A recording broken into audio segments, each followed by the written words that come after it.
That was quite a third quarter you had. Thanks. What, you had a rough first half personally, and then come out just bonkers, 16 in a row and all that. Like, what are you feeling and thinking in a moment like that? Just keep playing. Sometimes it's going to go your way, sometimes it's not. But as long as I stay the course, that's all I can be in control of. But I can't control the ball going in some turnovers. I can't control some of them I can. But just stay with it. Just play my game. Don't worry about too much else. And then I can't remember which game it was of the series, but there was a day that was the anniversary of the Bucks drafting Giannis. And we were talking to you about the journey that you two had been on these 8 years, and now you did it. You made the finals. Like, what are some of those thoughts going through your head there? No, honestly, it's been a long journey, but it's been a great journey. It's been worth it. We put ourselves in position to win the NBA Finals. After winning 15 games in our first year here, to some years not making the playoffs, to 3 years, the last 2 years thinking we had a chance, and we just didn't do enough. And now we're here. This is what we worked for, and we're just, I'm extremely happy that we're still playing. Chris, so you've talked a lot about like the not too high, not too low, not thinking ahead, all of those things. Is that a skill that you've had to work on as much as your footwork and your post game, all those things over these last 8 years to kind of stay in that mental space? For sure. I think another key thing that I always hear, especially from my dad, is have a short memory. Whether good or bad, stay the course. It's a long game, it's a long season. Have a lot of ups and downs. Just stay the course and have a short memory. Way back in December, you guys talked about different counter punches and for what opponents give you regular season. What have you seen from Bud and the coaching staff in this playoff in terms of dealing with injuries, rotations, all those things to help get you guys at this point? Just doing whatever it takes, but then also trusting us out there. We have an idea about what we want to do. We have to play that we want to run. You trust us, and that's how you want to coach.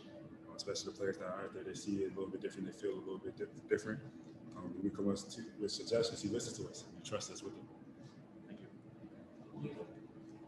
Chris, Bud talked about just how bittersweet it is to have Giannis have been on the sidelines for this one, or something you guys have been working for so long, and even his running mate back when you guys didn't even really like each other and you were fighting for playing time. What was it like for you to have him watching in this moment? What did you feel? The last part? What was it like for you to have him watching in this moment, and what you felt you needed to do to be like, No, I definitely wish he was out there with us, but he's still here with us. On the bench cheering us on, talking to us about the game, he's still a part of it. Whether he's playing or not, hopefully we get him back out there soon. But I think he still appreciates it all. I'm sure he thinks or wishes he was out there playing, but it still means everything to him the same amount that we still got a chance to play for the NBA Final. What do you think about along this journey? Like, Giannis is talking about you two fighting for playing time like the first year.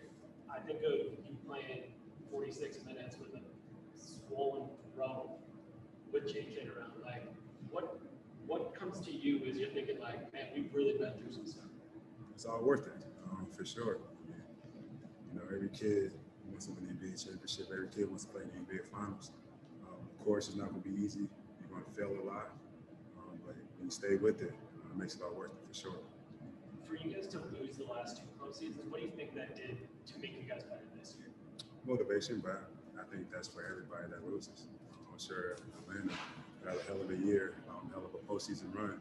It's going to motivate them for the future to come too, just like it has. It's tough to think of someone who's had a more clutch postseason than you have. How do you think you've built to that over the years to now be that guy that, I know you've always been confident, but to now be that guy that can have a 23-point third quarter, 20-point fourth quarter? Just stay in the moment. Don't think about the situation. Don't think about what game it is. Just to take it possession by possession. That's all I can do, stay in the moment.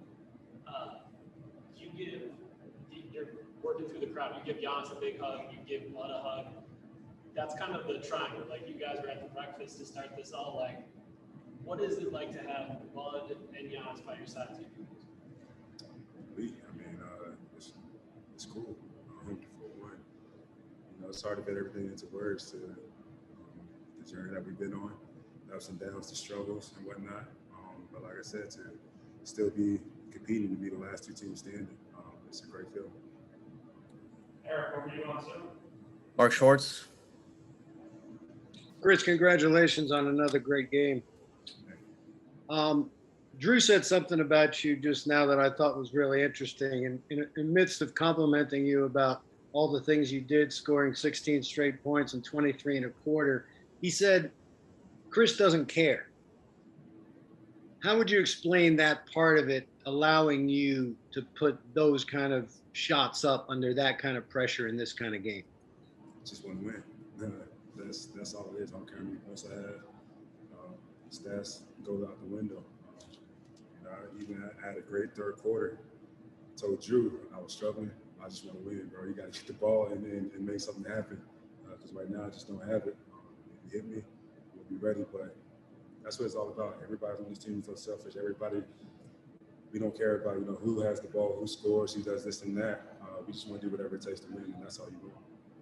When I tell you that you had the 3rd most points in a quarter in a postseason game in 25 years, and the other 2 are Iverson and Dame Lillard, what does it mean to you? It's a cool stat. I guess I would say it only means something if you win. So, whatever it takes to win, that's it.